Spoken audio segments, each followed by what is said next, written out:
Thank you, Madam Chair, Ms. Kardama.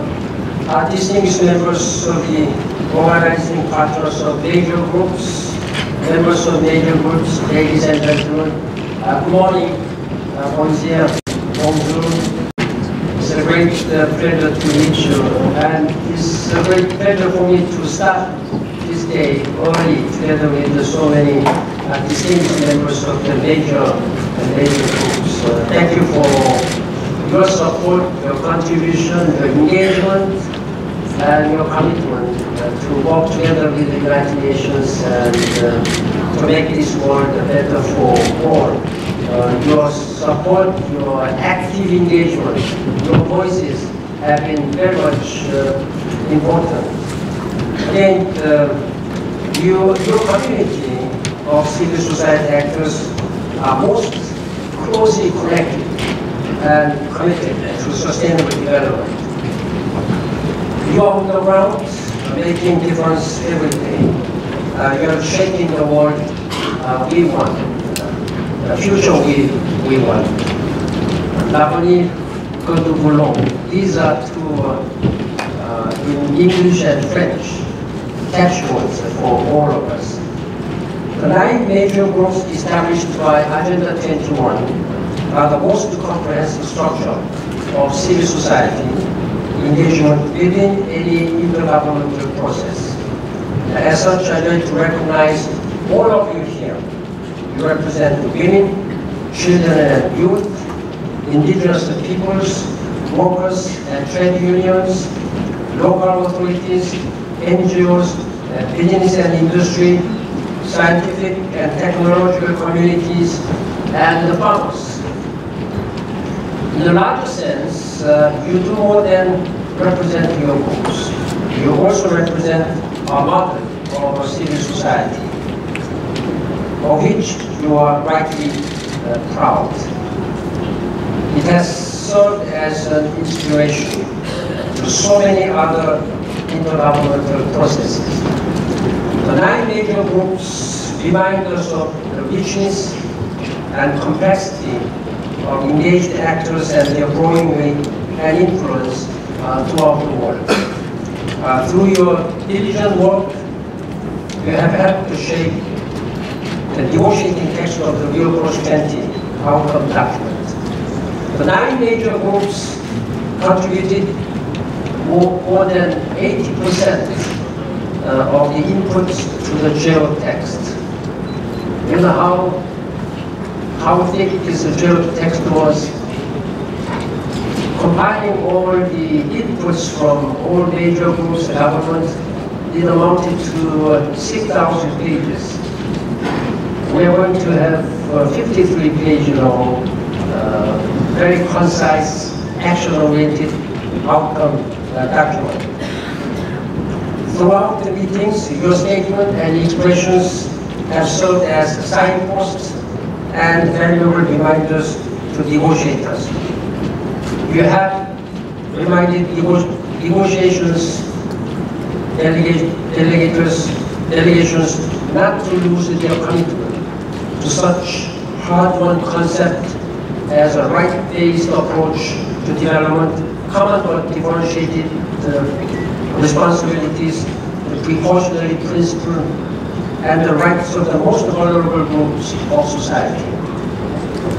You have provided valuable perspectives and nuances on the key building blocks of the outcome document. These include the Sustainable Development Goals, the green economy, the institutional framework, and the 26 areas of focus.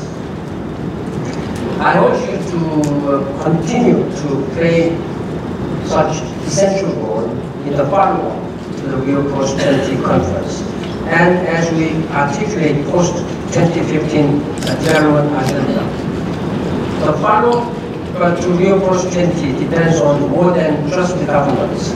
We need all of you continuously. We will be adopting the outcome document tomorrow afternoon. I've been hearing all various opinions still. among member states, among civil society, particularly among civil societies. You may not be totally satisfied with what the negotiators have agreed. But I would encourage you to understand this is a very delicate and complex process of negotiations. Negotiations have been painfully slow, painfully difficult. I have been urging them that this is not the end of our processes. This is just the beginning of many processes will come. You will be continuously engaged in the follow-up of this Rio+20 outcome document. I believe as a Secretary General of the United Nations, who is the convener and who has been responsible for this, I'm encouraged by such a sense of flexibility and compromise, and more importantly, commitment and vision of member states to agree on this ambitious outcome. It's extraordinary that the member states have been able to agree after such a long negotiations.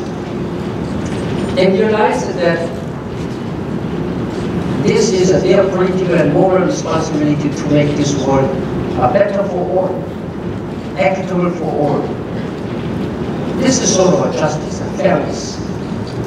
They have realized the limitation of our planetary resources. I really appreciate your strong input, voices. At the same time, we have to be practical, realistic. We have limited resources, we have limited time, and sometimes national governments, the leaders, they have also limited capacity, they have their domestic constraints. I believe this is a very good document, very good visions, but we will have to build up on that. For example, we have to build on MDGs. That's what member states have agreed on, Sustainable Development Goals. I have to work to make this committee of experts in the governmental process success. I have to work with my high-level panel of eminent groups to have their own political and scientific and expert level, again, and political level input, so that this will go to intergovernmental process and we will be able to agree on these sustainable development goals to carry on what would have been left over by the end of MDG 2015. So I need your continuous support. Major 9 groups. I think you represent most of our lives, all aspects of our life. You can be very strong voices, so please continue your voice. The commitment the leaders will leave in Rio, and which will remain in many, many years, will be an important legacy that leaders and major groups like you will carry forward, so that together we can build the future we want. 20 years ago in Rio, the world put sustainable development on the map. Now it is up to us to use that map and drive the agenda forward. Now is the time for implementation, transformation, and action. That is my message to particularly the world leaders. And you have your legitimate rights and voices to see whether leaders will carry on their words, which they have made in Rio. And again, I thank you very much for all your support, all your engagement. Please continue to be engaged and raise your voices.